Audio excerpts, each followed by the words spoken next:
So here's one of the things that I found. What I found is a lot of Christian entrepreneurs are not at the level of success they want to be. They know I want to be further, I can be, but somehow there's some conflict. And I realize that some of that conflict is simply because of fear of judgment.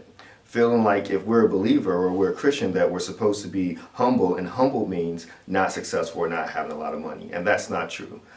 Everything God's kingdom can do utilizes resources from his people. And so therefore, if we're limited on resources, that limits our impact. And I want to tell you my own personal story on how I had to grow through this. When I was younger, like a lot of other people, we've heard stories, and unfortunately, you only hear the bad stories when it comes to church, right? And I would hear stories about pastors and people that, supposedly was taking money from the church or living really well, but the congregation, everyone else is suffering.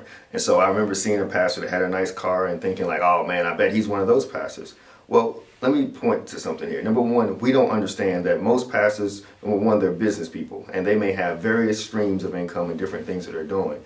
And at the end of the day, even if they are just getting a paycheck from the church, why can't they be successful? They're running a major organization and some corporations and then pouring into the lives of many others. And if they're teaching you how to be prosperous and successful, what does it look like if they're broke and struggling? If anybody should be able to be a light and a hope and encouragement for society, it should be the faith-based community. We shouldn't have to look at pop culture to understand what success looks like.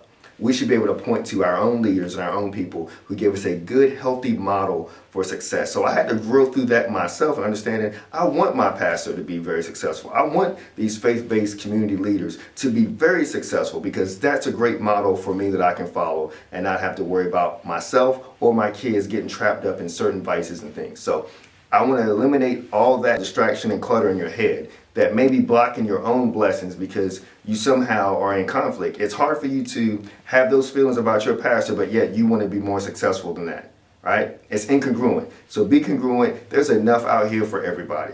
Don't have a scarcity mindset because Jesus said, I've come so you can have life and life more abundantly. And when more of us start living at a higher level, we have a much higher impact. Dr. Kenyon, Godwin of Dreams Consulting, helping you maximize your purpose.